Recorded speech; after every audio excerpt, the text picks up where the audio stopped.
Remy Govanlu, and I will be chairing the Planning Committee meeting today. On the top table are Glenn Beaumont, at the end, Area Planning Manager, Richard Smith, Principal Planning Officer, Tracy Lincoln, Development Manager, Eleanor Lamming, Vice Chair, and Leah Arthurton, Democratic Services. We are not expecting a fire drill today, but if the alarm does sound, the fire exits are clearly signed in green above the door there. The point of meeting is outside the front doors on the grass outside. This meeting is being live streamed. Members of the public are welcome to film proceedings as long as they are not disruptive to the conduct of the meeting. If anyone wishes to record this meeting, please identify yourself now. Please can I ask you all to ensure your mobile phones and electronic devices are turned to silent. Councillors, please do not use your mobile phone whilst the committee is in session. We will have comfort breaks at various times throughout the meeting. If you must use your mobile, then please leave the room. However, you will appreciate that this could result in you not being able to vote on the matter under discussion at the time you leave the room. The order of business is as set out on the agenda. Members of the public can only speak if prior arrangements have been made, in accordance with the Council's scheme of public speaking. The time allocated is a maximum of 5 minutes per speaker or parish council, with a maximum of 15 minutes per category. Only people who are registered to speak will be able to address the committee. The order will be as follows. The planning officer will present the application. Public speakers will then be asked to present their case, followed by questions from members of the committee to clarify something the speaker has said and not to invite the speaker to put further points across. The order of public speaking is parish, town council first, followed by objectors and finally supporters. Council members who are not members of the committee will then be invited to speak for the allocated time of a maximum of 5 minutes per speaker. This will be followed by questions from members of the committee. Again, these questions will only be to clarify something the speaker has said and not to invite the speaker to put further points across. The committee will then discuss and determine the application. Finally, there is no provision for any members of public to circulate documents, photographs, etc. at the meeting. Do you have any questions before I open the meeting? No. Thank you. Right, item 1, declarations of interest. Hi, Paul Orbert, District Councillor for Drayton South. So my ward is next to the medical practice, and I was at the Drayton Parish Town Council meeting when it was discussed, but I didn't have any input in the meeting. Okay, thank you. Councillor Vincent first. Thank you, Madam Chairman. Just to declare an interest that the gentleman, the public speaker to my right is known to me, but we haven't spoken about this application. Thank you. Councillor Emsall. Thank you, Chairman. Madam Chair, I heard the discussion earlier. I can't remember what you said you wanted to be addressed as. Madam Chair, I'm the Deputy Cabinet for Highways, Infrastructure and Transport at County Council, and highways are a statutory consultee on every application, so I'm going to leave that on my permanent record of interest. Thank you. I have to declare an interest in Taverham application. I have been at the Parish Council meetings when this has been discussed, but I have not contributed to it, and I do know Mr. Everett across the way there. Thank you. Apologies for absence. I think we have Adrian. We've received apologies for absence from Councillor Tipple. Okay.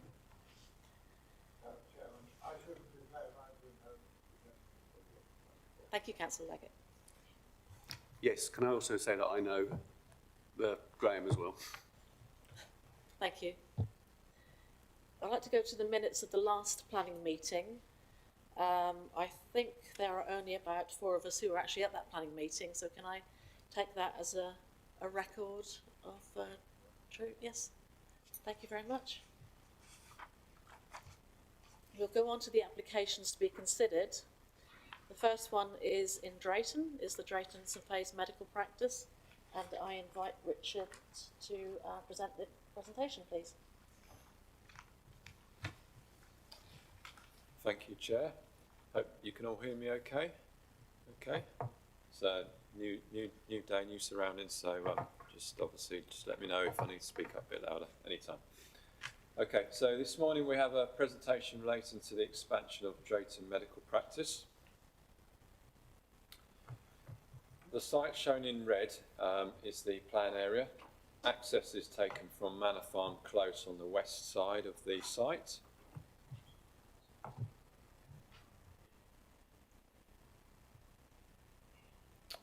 The existing surgery lies within an area which is very much predominantly residential in character. This includes older housing within Manor Farm Close, including 2 listed buildings starred yellow above. The area of the expansion is set more to the east of the existing surgery, and therefore both the main surgery building itself and the neighbouring dwelling on the south side at number 6 Manor Farm Close obscure direct sight of much of these 2 heritage assets from the works proposed. Further to the east is the emerging Hopkins Homes development, 267 dwellings, which is on site at present.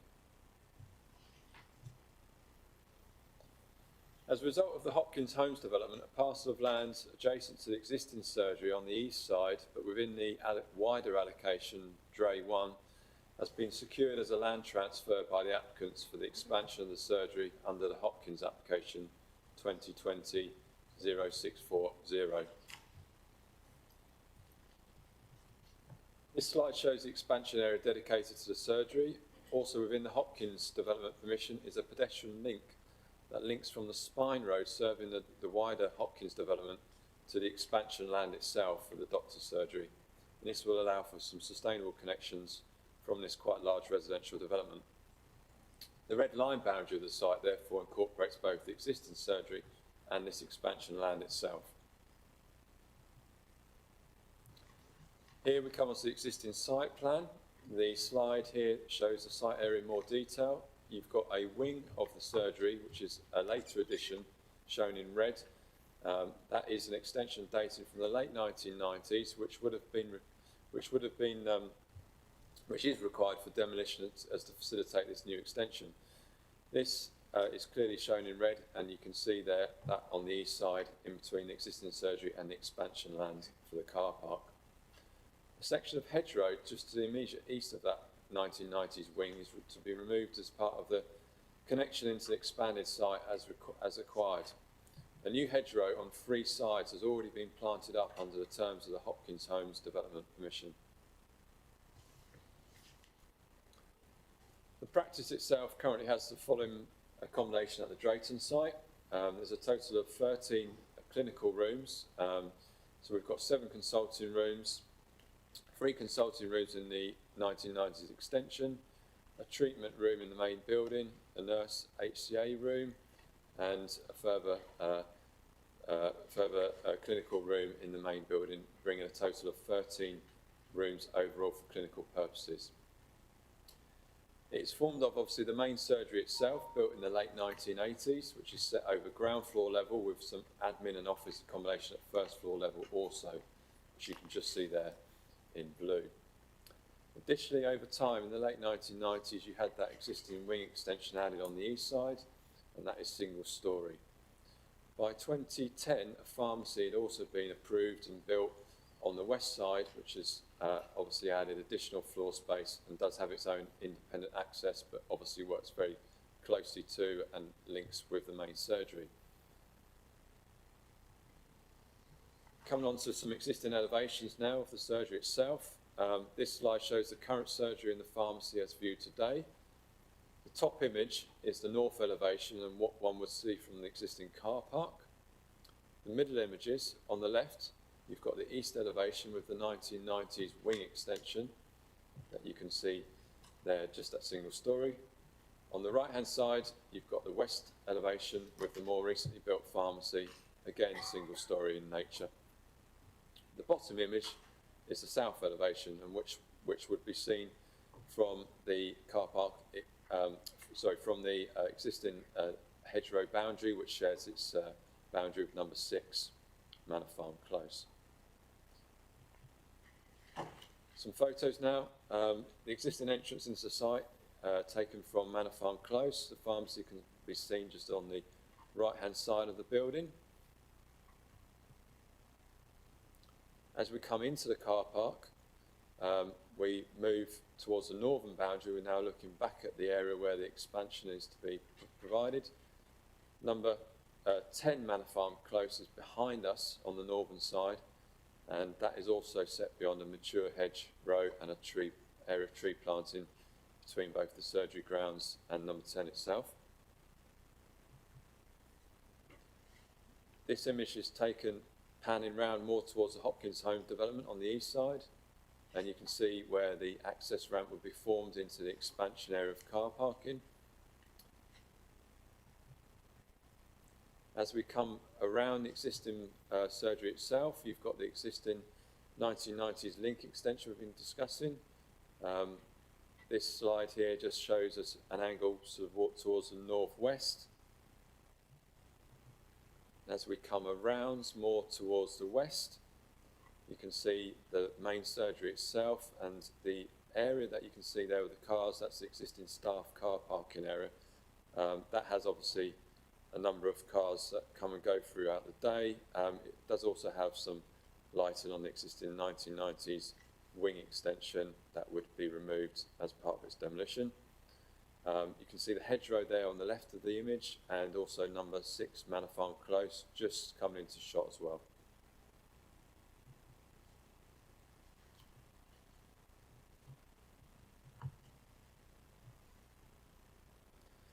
This image here shows the car park extension marked out, and at its boundary, the newly planted hedgerow that's been provided, a native mixed hedgerow as part of the Hopkins home development, has been well established and is grown well already.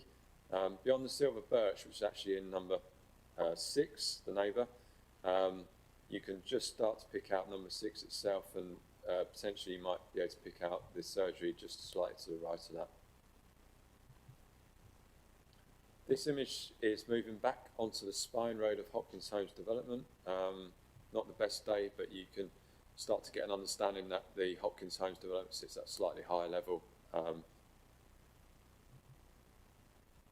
Moving on to the proposed site layout. This is the proposed site layout. This shows the new extension linking neatly into the existing roof height of the main surgery, and you have the 2 flat wings either side of this to the north and south to help balance the development, while showing a clear visual break between the original surgery and the new extension. This helps to further break up the building mass suitably. The car park extension can be seen on the east side with the hedgerow planting that's been established, helping to obscure and framing that from longer views, and that will obviously continue to be developed over time and will mature well to screen cars from views further afield. A new car park layout to the main surgery car park is also going to add further benefits, such as a more efficiently arranged spaces, an ambulance space, disabled spaces, cycle parking near the main entrance, and there will also be new additional tree plants into the grounds to supplement that's already there. Those boundaries will be further softened, and that will help naturalise the site into its surroundings as expanded. This image shows the new floor plans as laid out to the ground floor at the top and to the first floor at the bottom, and that first floor just shows how that sort of relates to the central spine of the building with the 2 flat roof elements of the extension on the north and south side. The central core runs over the 2 levels, flat roofed wing areas either side of this, single story, but they have solar panels on the south side, and to the north side you have mechanical and electrical equipment on the roof on that north side. There is no day-to-day staff access, it should be confirmed, onto these areas. Once the extension is complete, that will give a total of 16 clinical rooms altogether. That will give an additional 2 telemedicine rooms to help supplement those day-to-day in-person clinical rooms. This slide here shows the proposed elevations in the same order as the existing elevations earlier seen. Namely, at the top, you've got the north elevation again, as seen from the reconfigured car park area. The extension is on the left-hand side. In the middle, on the left image, you've got the extension viewed from the east side. You can see the height of the roof as extended is no higher than the existing surgery. On the right-hand side, you've got the view from the entrance into the site. The extension cannot be generally seen upon this approach as you come into the car park. And at the bottom, you've got the view from the southern boundary if you were to be stood just inside the mature hedgerow that is dividing the site between itself and number 6. This proposed roof plan shows the Valex windows proposed, and also to the flat roof sections, you've got the solar panels and the M&E equipment on the north side of those 2 flat roof sections. And Chair, that's the end of the presentation. Thank you. Thank you. Does anyone have any questions for the officer, please?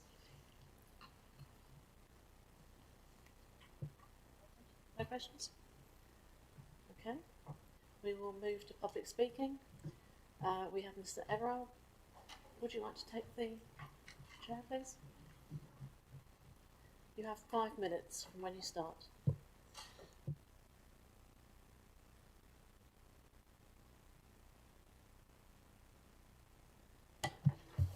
Thank you, Chair, and good morning, ladies and gentlemen, members of the Planning Committee. My name is Graham Everett, and I'm here as Chairman of Drayton Parish Council to speak in support of the application. Thank you for your warm welcome. It's nice to know so many people still remember me. I think it's easy to think the numbers of members who don't know me than other members who do know me. So I'm here to speak in support of the application. You'll have heard from the officer and read in the report, Drayton Surgery is one of the largest in the north of Norwich, with over 18,200 patients currently registered with them. There's much talk about the 267 houses, Hopkins homes. In total, there'll just be just over 400 new dwellings currently either under construction or subject to neutral neutrality. About 40 of them will go up in that, but other than that, there'll be over 400 new dwellings constructed very, very shortly. The members of the committee who actually have been involved in planning for a while, you'll appreciate many members of the public always complain, you get the new housing development, there is never the infrastructure that goes with it. So this morning, ladies and gentlemen, it's your opportunity to actually approve an infrastructure benefit. It will be a massive benefit to all the residents or patients, shall I say, patients of this medical practice. I'll just focus on one, so I encourage ladies and gentlemen to support this application. The only issue I would like to raise is, in seeing the Drayton Parish Council's comment, is around the development actually of the site. Appreciate highways have not raised any concerns on the actual highway safety, and once the site is complete, there will be no highway safety. It's just ensuring that construction is taking place from the current Hopkins home site rather than through Manor Farm Close. If you look at the plans that have been seen, to the rear of the site, there's actually an infiltration basin north and south of the application site. There's also public open space there, so it would have no detrimental impact on the development, the time scale of development of the dwellings. So really, in summary, all I'm asking is, could there be more robust wording around the construction development management plan, construction, or say more robust wording, more assurance around that will take place from there, because if it did have to happen through the Manor Park, through the existing surgery, there's a slight rate change in the levels. It could impact more on the functioning of the existing surgery.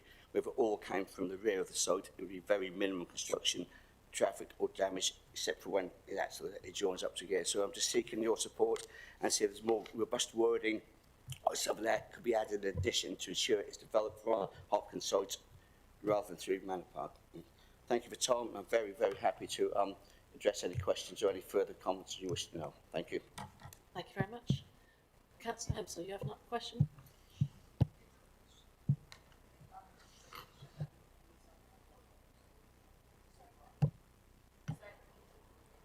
Thank you.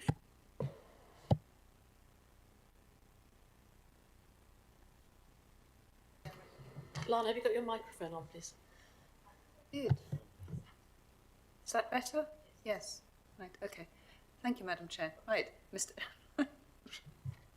Girls and tech, right? I know now I can say that. My question to you, Mr. Everett, is have you forwarded, you're asking for more robust wording around certain aspects of the construction phase of the, of the application. Has this been put to the officers in writing? Because whilst you're saying you want more robust wording, I don't actually understand what you're asking for us to express more robustly. That's all.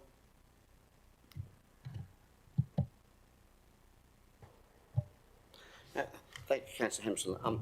Yes, when it was considered by Parish Council, the request was simply we support the application and would request that this site is developed through from the Hopkins Hill site, so no issues. Actually, since then, we've read the papers, so when the Parish Council considered it, we had not seen off the officer's report, the papers that you've got today, we had not seen that. So I have spoken to the planning officer and said that's my only concern. Can we just ensure it's done through there? I understand highways do not require a condition, that's absolutely fine, but it's just ensured to make sure there's minimum disruption to the existing surgery, the car parking area. What more could be added, if anything could be added, to make sure the surgery can function as much as it can with no problems. And then it's just not good clarity on the construction development management plan exactly if that gives you a guarantee. It will not hold up the development of the housing as it's open space to the rear of that. So just seeing some reassurance to minimise any impact on the surgery and just some more robust wording. I'm not sure that's quite clear in the report what that actually covers. Okay. Is that any clearer? Probably not.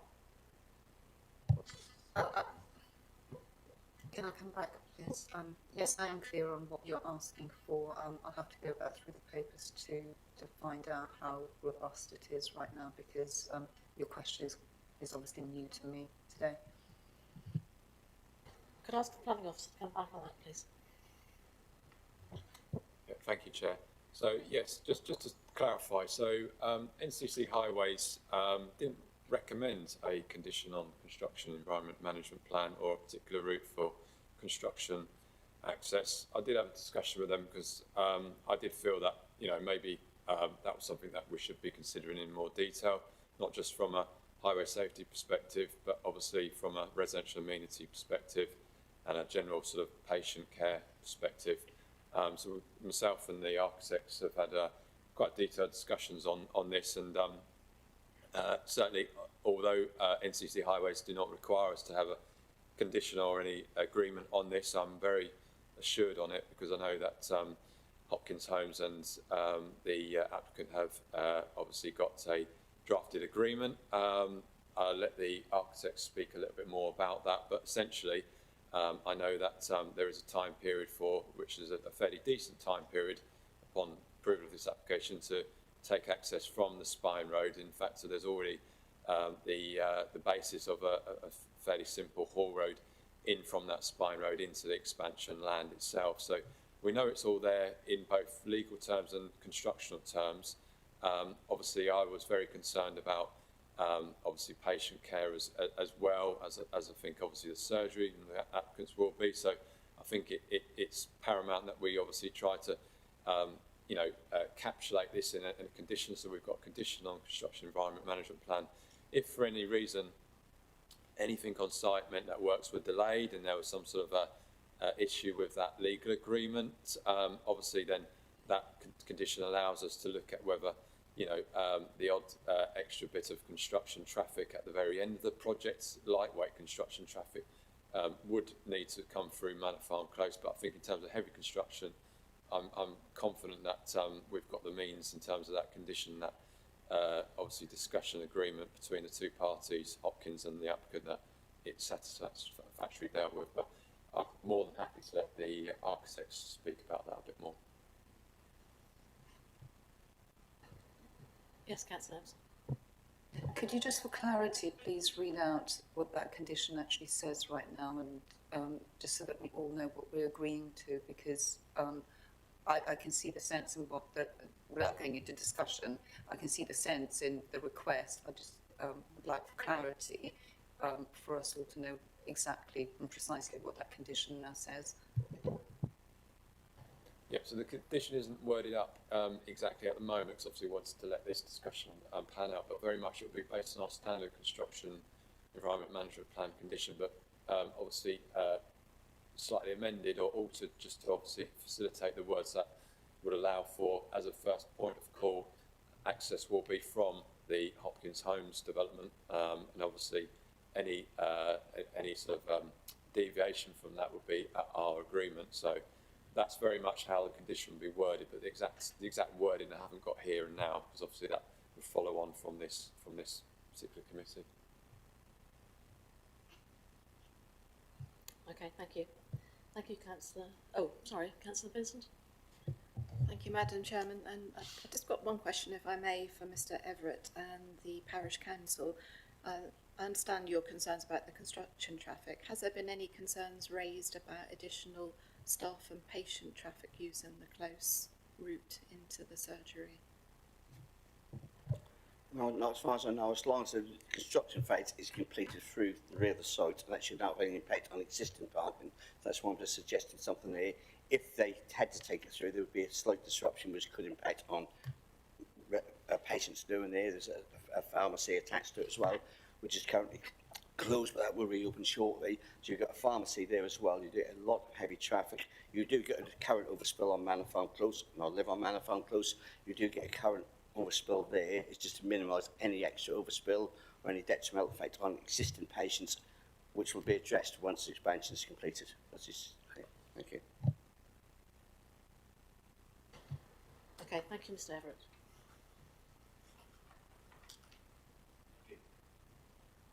Sorry, Chairman. Oh, sorry. Madam Chair, I do believe there is a pathway from the new Hopkins Home site. There is a pathway from the Hopkins Home site, so that hopefully many people will use that to get to the surgery rather than driving in. So that should help the additional patients that's going to arrive there. Yes, you are correct. It's at the top of the car park. Thank you. Do we have Mr Jeremy O'Rourke here? Mr O'Rourke, would you like to take the seat, please? Thank you. You do have 5 minutes from when you start.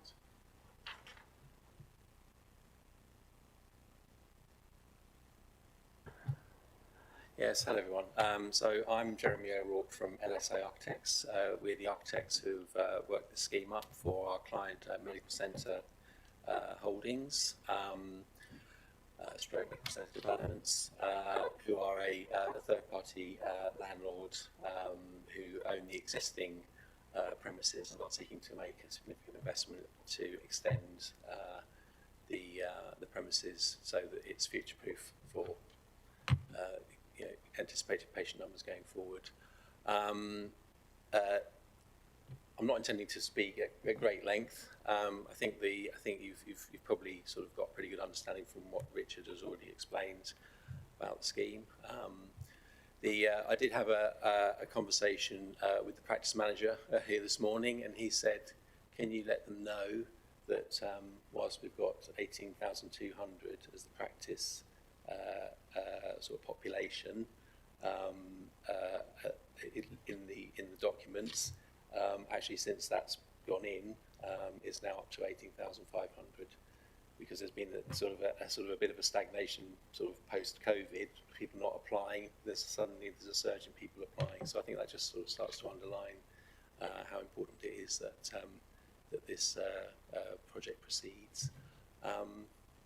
But yeah, we've done a very diligent and good job in terms of addressing various concerns that have arisen during the planning process.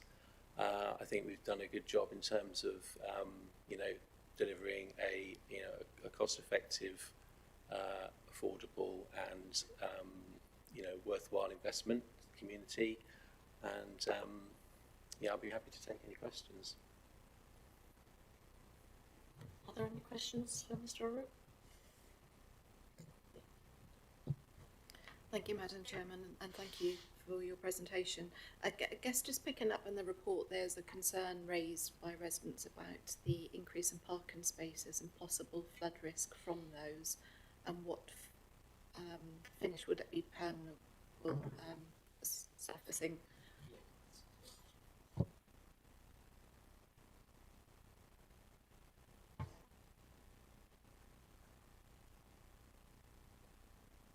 Being provided have a permeable surfacing, basically what that means is that the rain that lands on there goes through the paving, and then it enters a sort of storage tank type arrangement, and then from there we'll have a slow release into the sort of surrounding sort of below ground drainage network. So that's a standard on any project like this, really, that new areas of hard standing and parking and so on required to conform to a what's called a SUDS, which is Sustainable Urban Drainage System approach. So that's what we're doing here. Okay. I want to say that's really reassuring, because obviously there's a concern about water runoff. So if the solution's been put in place ahead of that's good to hear. Thank you. Councillor Lamming. Yes, thank you, Madam Chair. I see that solar panels are included in the design and also EV charging points in the car park. I just wondered if there's any other aspects to the design which makes the building energy efficient. Yeah, so I would say that in terms of, let's say, on-site renewables, just taking the point about the solar panels, yeah, there's a significant investment going in there to make sure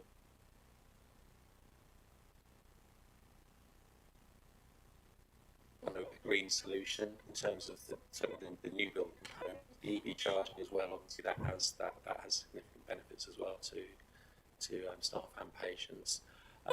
In terms of the rest of what we're proposing, most of what you could call sort of green measures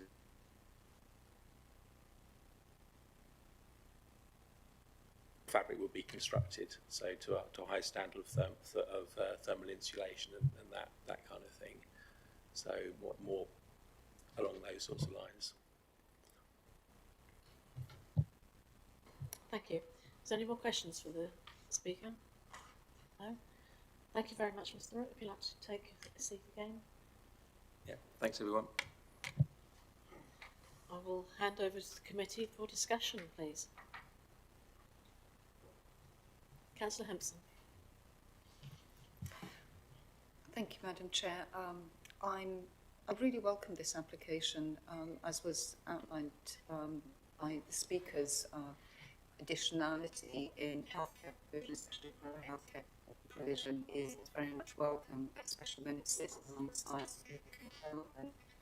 I'd like to formally move this application. However, I'd like to amend the condition relating to the construction transport to ensure that Mr. Everett's and the Parish Council's suggestions and asks and requests are encapsulated within that condition, please.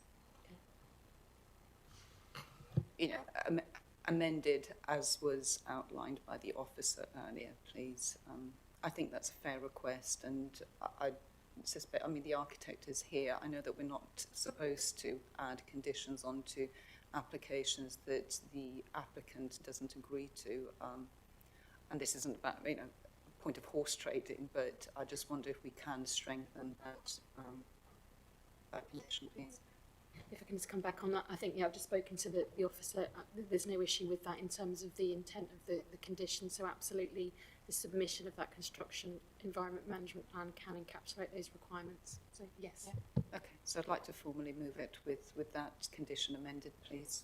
Thank you. Councillor Vincent. Thank you, Madam Chair. I think it should be Chair rather than Chairman, so I'll try and do that in future. I'd like to formally second that recommendation as proposed by Councillor Hempsall. I also welcome this application. I think it's so important to get the infrastructure built early and as close as the development as it possibly can be with sustainable footpaths and links. So I formally second that proposal. Thank you. So we have a proposer, Councillor Hempsall, seconder, Councillor Vincent. All those in favour, please, could you please show? That's unanimous. That's unanimous. Thank you very much.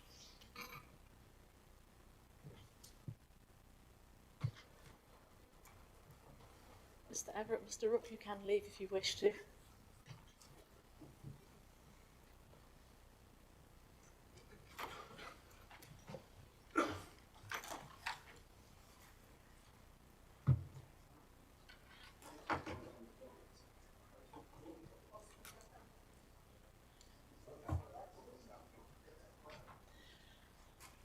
Thank you. We'll go on to item 2 on the agenda, which is an application in Taverham on 10 Pen Road.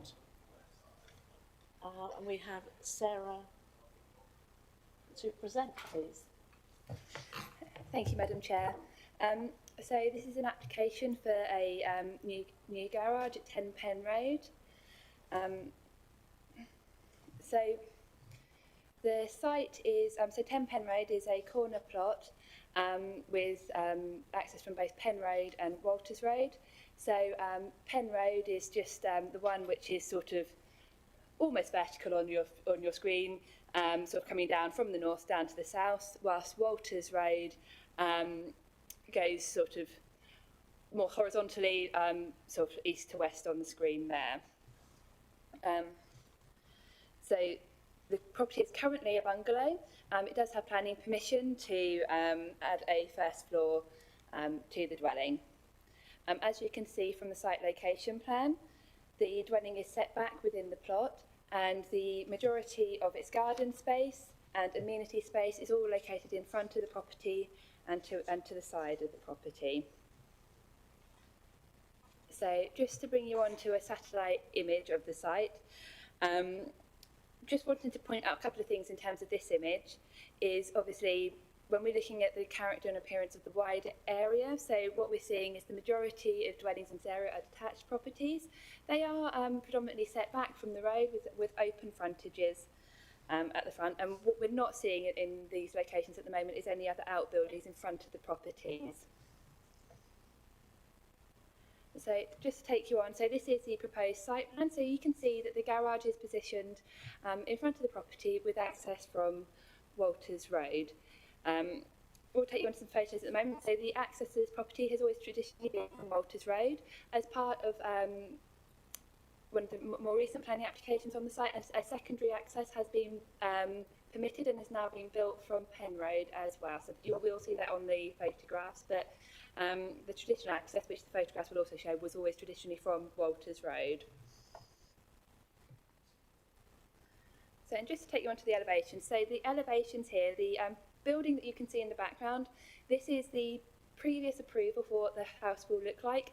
That has subsequently, as of Monday, we've had another approval on the site, so I'll take you through that in a bit, but the pictures you're going to see, this hasn't been built yet, so it is still the traditional bungalow behind. But what we've got here is the garage, which is sitting in front. So it's a double garage with solar panels on the roof on the southern elevation. What will become clear when I take you through the photographs is there's a lot of changes in land levels in this area. And you can start to see this on this slide in terms of the position of the garage. And just to confirm the ridge height and the size of the garage, so at the lowest land level, so Walters Road sits lower than land at Pen Road. So at Walters Road, the height to the ridge height is approximately 5.1 metres at the lowest ground level. At the higher ground level, so Pen Road sits slightly higher, the height to the ridge is at 4.28 metres, with the eaves set at 2.1 metres. So again, it is a standard double garage, so I won't stay too long on this slide, but just so you can see the floor plan. Okay, so just to take you through some photographs now, I'm just going to caveat the photographs. So we have two lots of photographs here. Since some work has now commenced on the site, so these photographs were the original photographs taken when the case officer visited the site. We have since subsequently been back and taken some new photographs yesterday, which I've added onto the presentation, so that has been some changes here. So I'll just take you through so you can see those changes. So this is from Pen Road, which is to the north, and as you can see, the road is sloping downwards to the south, and the property is just the second one on the side that you can just begin to see the side elevation of it there. Just take you down. So this is the current side elevation, and the access that you can see here is the new access and parking area that has been created under a previous planning approval.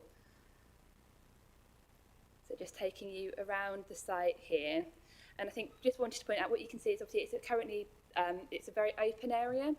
It's very open frontage, and this is a very prominent building in this area, and I think you'll see how the prominence of the building as we get round to more of the southern aspect when we're looking back to the north. So as you're just sort of coming around it, I think what you can just see is it is very open in this area. And then again, so this is then looking from the south, looking back up sort of Penn Road, and you can see that it's a prominent plot on that corner plot, and it is very open there.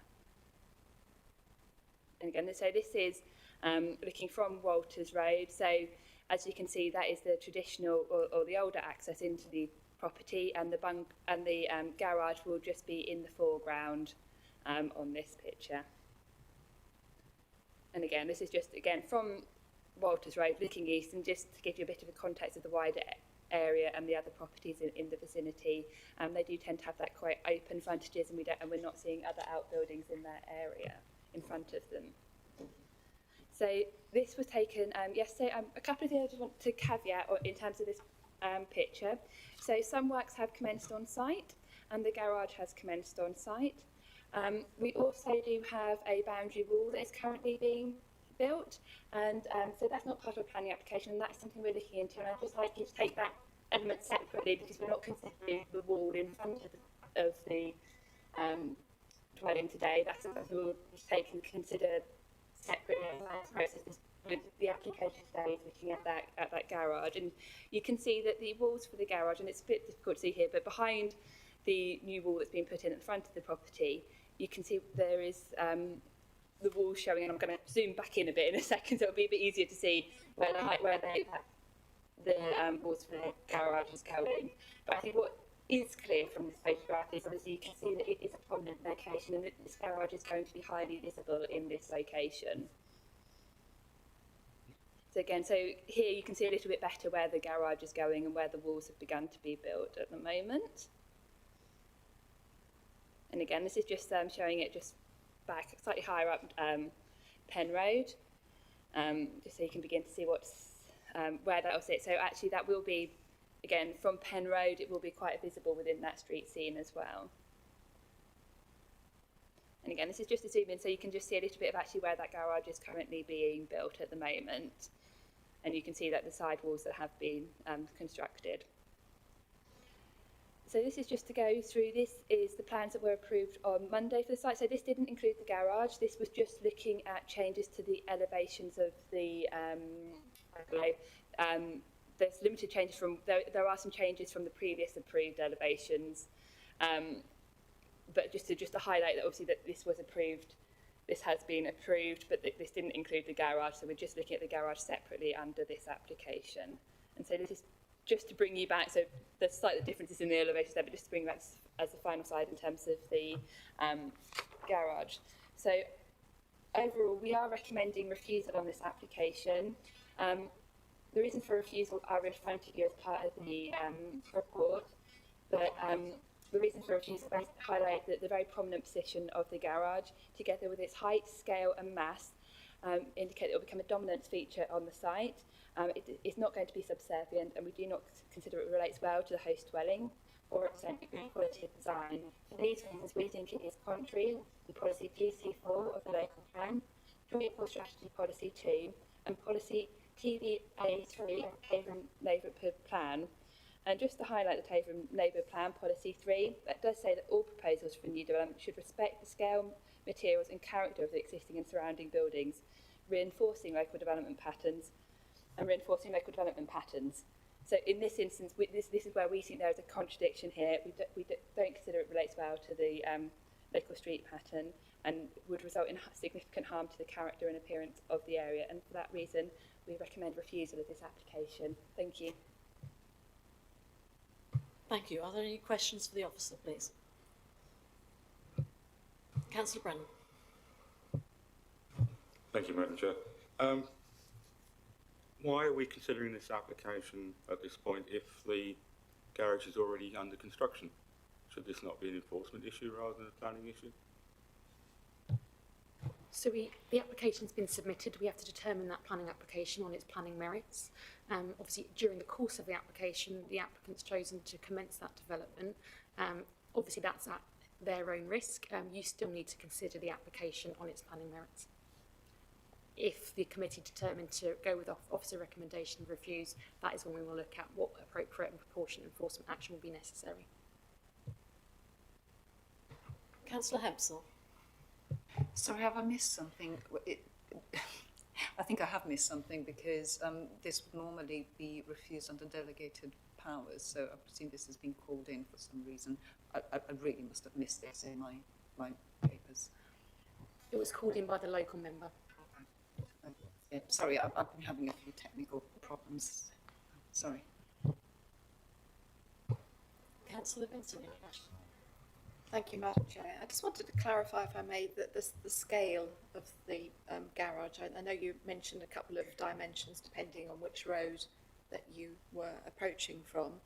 I've noted down, and I may be wrong, but the height of the garage from Walters Road is what, 5.1 metres?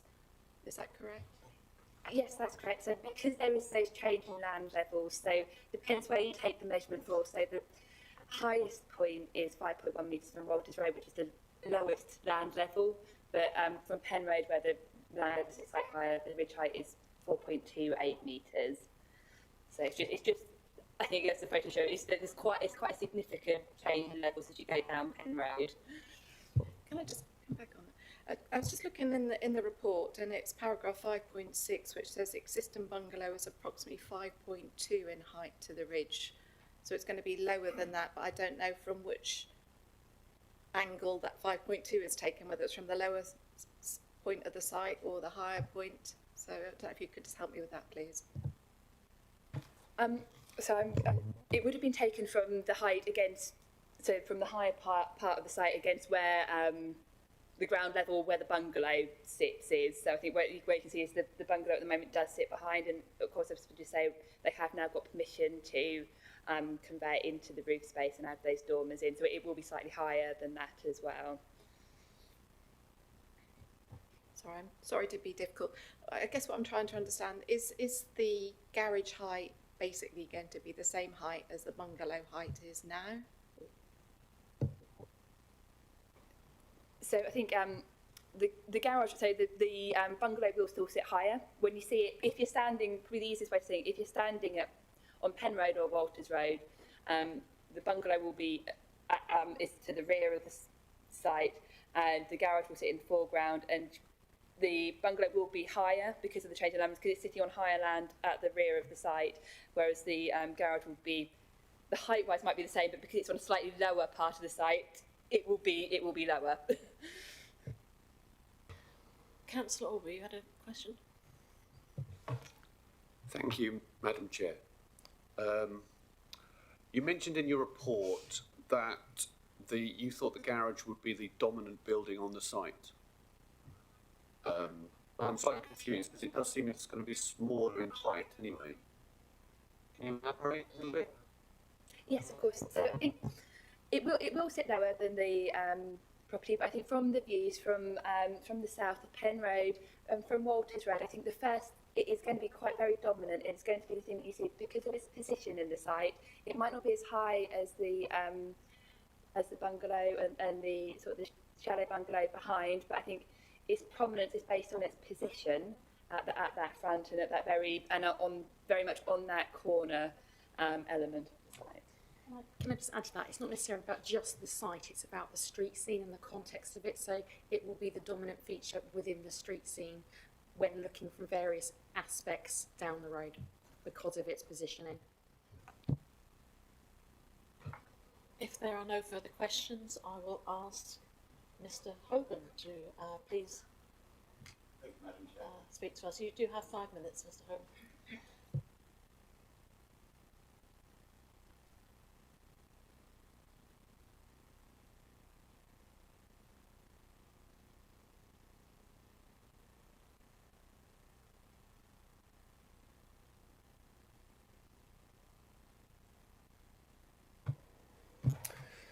This application was originally submitted as permitted development as the garage falls within the allowable dimensions to be so and is located to the side of my property, although on a corner plot. Broadland Planning Department rejected this application as they chose to move my principal elevation away from the clearly defined front of my property facing Penn Road to the east, from which my address is derived, and alter it to face south towards Walter Road due to the granted planning permission under reference 2020-1212 and subsequent amendment 2023-0977. This choice to move the principal elevation has been based upon the change to the street scene that the approved planning will create. Broadland Planning chose not to engage with me at any stage of this application. The garage firmly remains to the side of my property as the granted planning permission 2020-1212 clearly states a front and rear extension towards and away from Penn Road, yet the planners have chosen to ignore this fact. The garage has a footprint of circa 43 square metres. The granted permission for the bungalow has a footprint of circa 170 square metres and is in a noticeably elevated position to that of the garage. Yet Broadland Planning have chosen to state that the smaller and lower garage is dominant to a larger and higher building.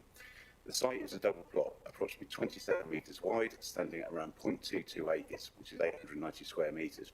The total development of the bungalow and the garage only reaches 213 square metres, approximately 25% of the land and well below the 50% maximum allowed for development. Broadland Planning Department have chosen to ignore the only legislated way of measuring height on a sloping plot, which is detailed in Class E of the Permitted Development Rights for Household Technical Guidance, as confirmed by themselves, which states the measurement is taken from the highest point of ground. Broadland Planning Department have confirmed that they have visited the site and would have spotted the obvious fall across the plot.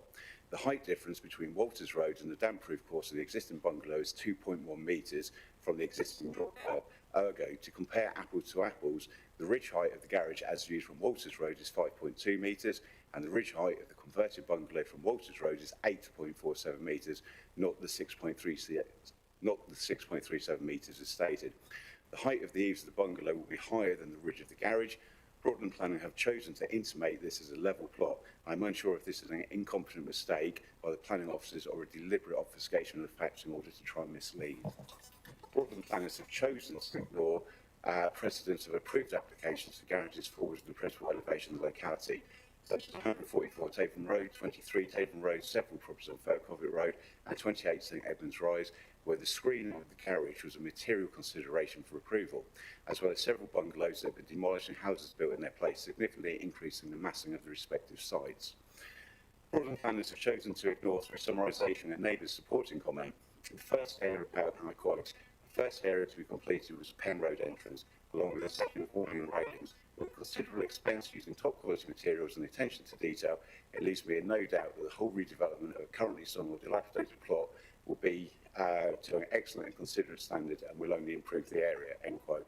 There have been multiple positive comments from people walking past the property. The planners have chosen to add little weight to the loss of the solar panels in contradiction to Broadland Council's push for more homes to have solar panels to help combat climate change as detailed in policies JCS 123, GC4, GC5 and Para 17 of the National Planning Policy Framework, with which its recommendation appears to be at loggerheads. And I quote, schemes which reduce reliance on centralised non-renewable energy sources will be particularly encouraged, end quote. Policy GC4 states appears to be aimed at more large-scale development, yet the planners have chosen to attribute significant weight to GC4 good design, weight and massing for a lone garage. The garage is built into the side of a hill and the floor is level with Walters Road, significantly reducing its impact upon the street scene. It is also specifically angled to maximise the generation of electricity from the solar panels to comply with GC5 2.27. A garage is generally a square box with a roof, and I'm unsure, due to the planner's choice to not engage with me, what they would want different to be accepted as a good design. The position of the garage has also been led by the existing access from Walters Road that has been in place for 60 years, as well as minimising the impact of any of the neighbouring properties. The refusal of the garage will deprive me of my reasonable enjoyment of my property, particularly as I have a classic car that has an insurance requirement that it's garaged overnight whilst at the home address, which would then force me to sell this vehicle. In conclusion, this garage falls within permitted development size and scale, but has had to be applied for as a full planning application due to the planning department's choice to move my principal elevation. The street scene has already changed from the granted planning permission. By granting the application, the solar panels will be able to remain, retaining the green credentials of the property, and precedence will be maintained, as well as complying with various local and national planning policies. The expense of this development will benefit the local economy in terms of wages to the builders, their spending in the locality and the purchase of materials. All I wish to do is have a beautiful, energy-efficient property that meets my needs for the rest of my life and that I can be proud to call home. I hope you can see your way to improving this planning application for a garage. Thank you, Mr. Hobart. I do have a question for you regarding the principal elevation. Yes, Madam Normally Chair. the principal elevation is where your front door is. Where does your front door face? The original front door of the garage faces Walters Road, Penn Road, and the address and the postcode is derived from Penn Road. But looking from the pictures, your front door faces Walters Road. That was a storm porch that I put in order to use a 3 square metre area for dry storage of coats. Okay, thank you. Councillor Hempson, do you have a question? And I guess to the applicant, is this an argument about where your front door is supposed to be? I think it's an argument about which is the principal elevation of the building. Is it on Penn Road or is it on Walters Road? I think just for clarification, clearly the applicant disagrees that the development needs planning permission, considering it's permitted development. We've given that guidance, clearly advising it is necessary for planning application to be submitted, hence why you've got the application in front of you to consider on its planning merits. Any other questions for the speaker, please? Yeah, Councillor. Thank you, Madam Chair. I think you referred to some other properties in the area that might have garages in a similar position. I don't know if you might be able to elaborate a bit more, or have you raised those with the planning officers? There's been absolutely no engagement from planning on this since the planning application went in. I was ignored for 8 weeks, and I then had to chase to find out what the outcome was, at which point I was told that it was recommendation for refusal. The properties, some of the properties in the locality, just garages or to do with the increase in massing on site, or all of them? I think you gave some addresses, didn't you? Yeah, so That's fine. 144 Taven Road was a bungalow which was demolished, and 2 houses were built in its place, both with double garages, larger than what I am proposing forwards to their principal elevation. 23 Taven Road as well has had the same. There's multiple properties on Furcovet Road, and 28 St Edmunds Rise has got a double garage forward of its principal elevation, nearly on its front boundary, where the planning application that was granted took into consideration the screening to hide it. Now, I am not at a stage of landscaping yet, hence why I haven't put any plants or screening up to minimise any effect on the size of it. The planners also put up a photograph of the what they assume is the garage. It's actually the retaining walls for the granted parking area, because there's a drop of in excess of 300 mil. I have to have, for building control compliance, a 1.1 metre safety rating, round it or barrier. The photo which Sarah very kindly put up, could you go back to that, the side view from Penn Road? No, that one. The zoomed in one, please. That is 4 course below eaves height, so which is 300 millimetres, because of the significant drop across the plot. So to say that that is going to be a dominant structure to the bungalow, considering that there is a 2.1 metre height difference between Walters Road and my damp-proof course, and the garage is set to the level of Walters Road, I'm at a loss how the word dominant can be used on that. I think we need to consider this application where it is. The other addresses are not relevant to this application. They are in different areas of Taverham. I'm going to pass on to Tracy, please. Yeah, if I can just add, and Sarah might want to add into that. Clearly, you know, where other examples are drawn to our attention, we wouldn't do look at those. But what we do have to look at is the specifics of this application in front of you and its specific context. So in terms of clearly those There may be other examples where it may be acceptable, but the context will be different in terms of the topography, the location, etc. I'll see if Sarah wants to add anything to that. So you do need to consider this one on its merits in terms of the harms that are being created. Thank you. Yes, I just concur with Tracy. I have met the applicant previously as part of the pre-application process which we went through with this application, which is why we resulted in an application on this site, as we have had that discussion previously around whether or not this is permitted development, and it is our view that it is not permitted development. We have, as part of that process, we have looked at other garages in front of properties around Taverham, and we have looked at all of those examples. Obviously, they are quite separate from this application. When looking at it, I think has really been picked up. It's looking about the form and character of the area surrounding the site. That the roads mentioned, Taverham Road and Fair Covert Road, which is the ones I've noted down. I appreciate there may have been a couple of others are quite separate and quite distant from this site. And I think so when we're looking at this area and the surrounding area, what we're not seeing is any other garages or outbuildings in front of those properties. I think some of those Taverham Road, in particular, they tend to have very large front gardens, very long setbacks, so it's a very different context. I think we just need to consider the context of the area that we're in here. Thank you. Thank you, Mr. Homer. Would like to return to your seat, please. I'll open this up to the committee for discussion, please. Any questions? Councillor Owen.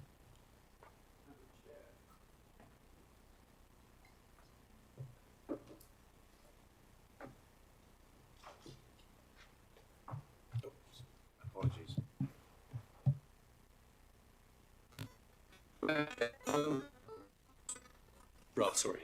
Rather than refusal, why have we not considered approval with conditions? I like planting and, hiding the scale, that sort of thing. So in this instance, obviously, we always consider in the first instance, whenever we get an application, is it acceptable? Can we approve this application? Is there a way to make an application acceptable through the use of conditions?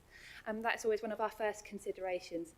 In this instance, unfortunately, we don't consider it's going to be we're going to be able to make it acceptable through the requirement of planting, and we think there is those clear conflicts with policy GC4, Joint Core Strategy Policy 2, and Taverham Neighbourhood Plan Policy TAB 3 in terms of the quality of the design, the character and appearance of the area. We don't think we're going to be able to make it acceptable for those reasons that, unfortunately, we have had to come to the recommendation of refusal. Councillor Hempsall.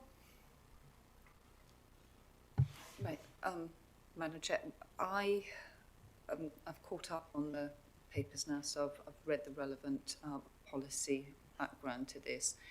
So I am mindful of the provisions of the Taverham Neighbourhood Plan because I do, and I have in the past really encouraged local areas to come up with neighbourhood plans. Saying that, this is not a conservation area, and I think there are degrees and measures and shades of how strongly, especially when character and appearance is in the eye of the beholder to a large extent, as to how rigidly we apply these policies. I'm actually minded to, again, I think there is a stage of, because clearly the applicant was of the opinion that this was permitted development, there is obviously a dispute about where the principal elevation is. Norfolk is not straightforward when it comes to principal elevation. My own property is a testament to that because it sits sideways onto the main road. There's clearly that's not for consideration right now, but there's some boundary brickwork being put in place to as if it was a wall to enclose the site. And I do wonder whether things that actually are permitted development would change the character and appearance of that plot anyway, without needing the planning permission that we're clearly requiring of the applicant. I know that we have to consider what's in front of us right now. However, I would be minded to say that we can mitigate against the harm to the policies of the local plan and those that apply to our plans in terms of character and appearance, with conditions that necessitate that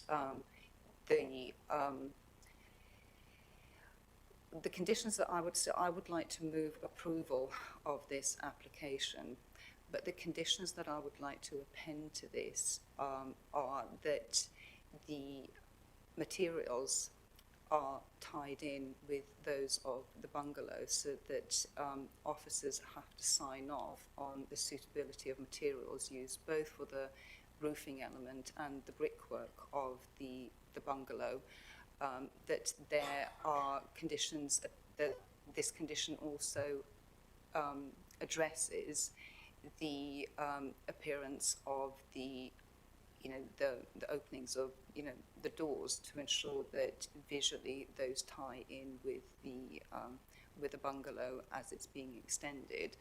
And I would also like to condition a level of planting around the site, to ensure that if it is enclosed, well, that it is enclosed and screened in that way. We cannot, the applicant could put that planting in place tomorrow if they so wished, and there's nothing we could do about that, and that would change the street scene completely. So I think that on the basis that this is his property and the harm to policies can be mitigated against, I'd like to recommend approval with those conditions added, please. Okay, that's noted. I'm going to hand over to the officer, please.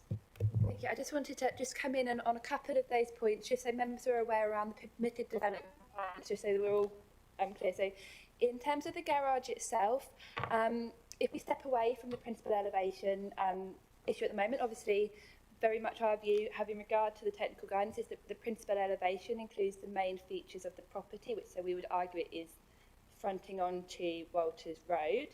But moving away from that, under permitted development for an outbuilding, you are only allowed to go up to 4 metres in height, your ridge height.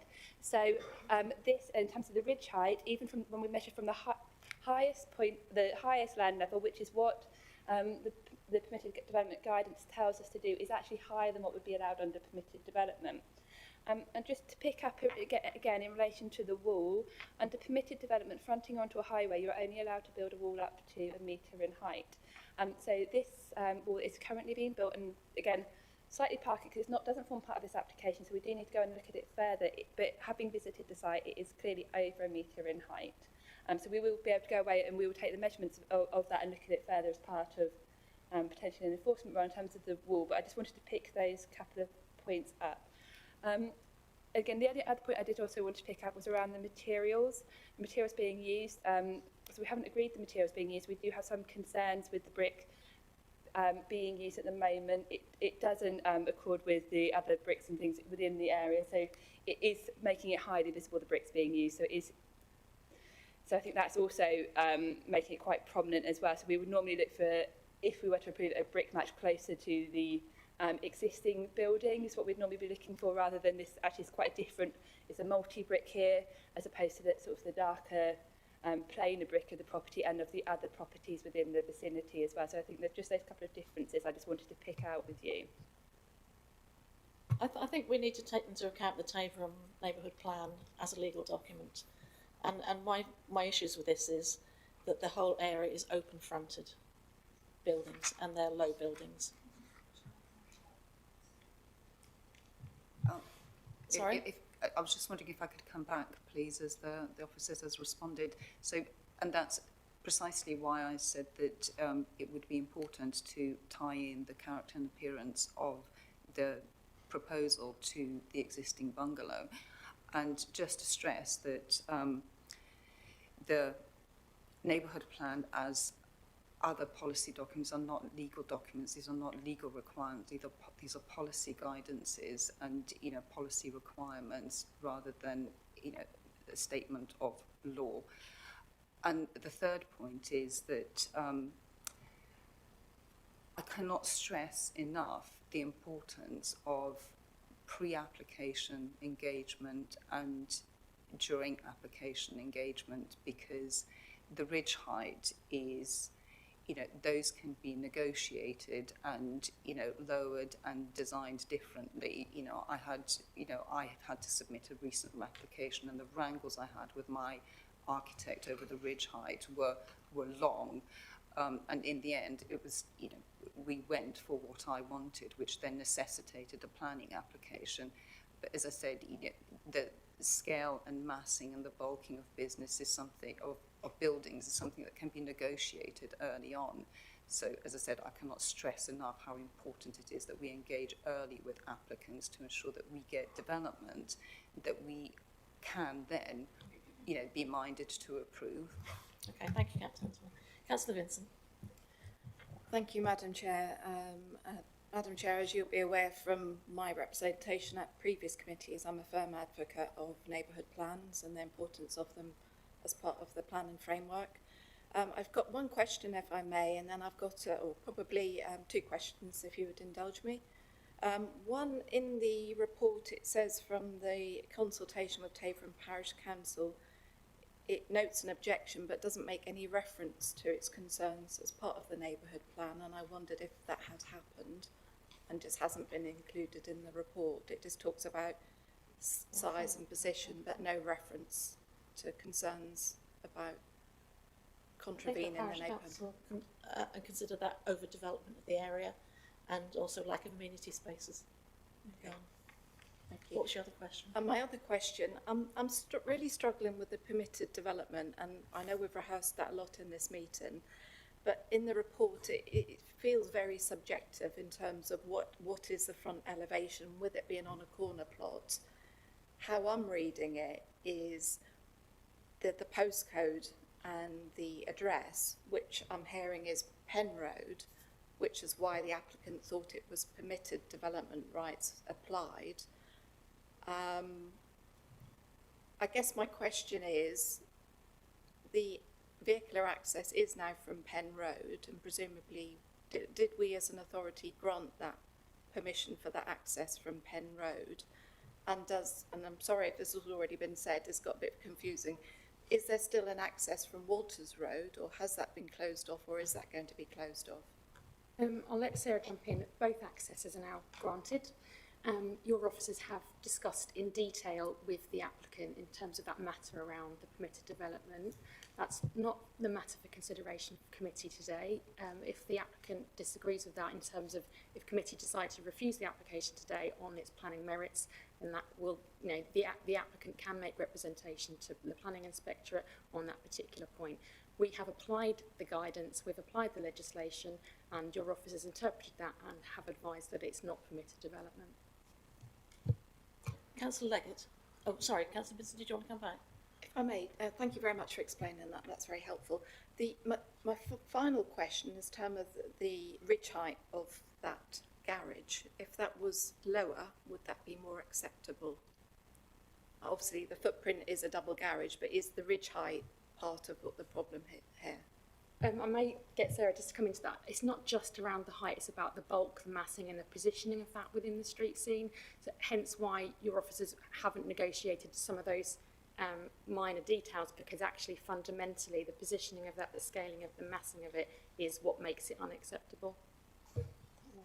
Yeah, I just concur with Tracy there. Councillor Leggett. Thank you, Madam Chair. It's a point of clarification, which may have been covered, but that's perhaps because I haven't taken it in. 5.6, it refers to the existing bungalow height of 5.2, and then it says that there was an application in 2020 and approved this being increased to 6.37, but the development has not been carried out. Was that covered in the report, and has that any relevance to the decision that you've made? So I think, so the current height is, as you can see on the screen, this is the current bungalow as it stands today. Obviously the work has been undertaken around the wall and things in front of it. to go back, so this is what the height at 6.4, I believe, so I can't find the right page of the report in front of me now. This is what it was originally proposed to look at. As of Monday, so we have had a slight change to this application again, which has been approved. So this was approved as part of the 2020 approval, what you can see in the background of the site here. And this is the 2023 approval, which this was approved on Monday. So it's only had some relatively small changes to what was approved in 2020. And my understanding is this is the scheme that the applicant will be choosing to build. This is the one that they've just replaced the previous approval with. So the garage will be seen within the context of this more recent approval.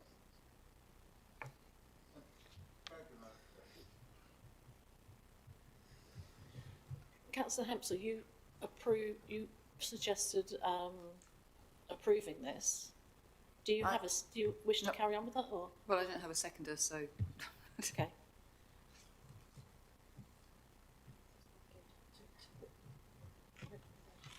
Okay, we'll go to the recommendation for refusal of this application. All those in favour, please. I forgot. Proposer and seconder. Oh, sorry, Chair. seconder. Sorry?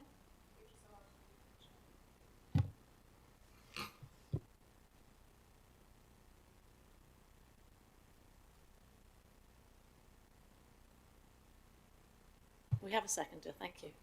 So I'd like to propose that we refuse this application, please. All those in favour? 1, 2, 3, 4, 5, 6, 7, Chairman, in favour. Those against? And 2 against, Chairman, so that's gone with the officer's recommendation. Okay, this application has been refused, thank you.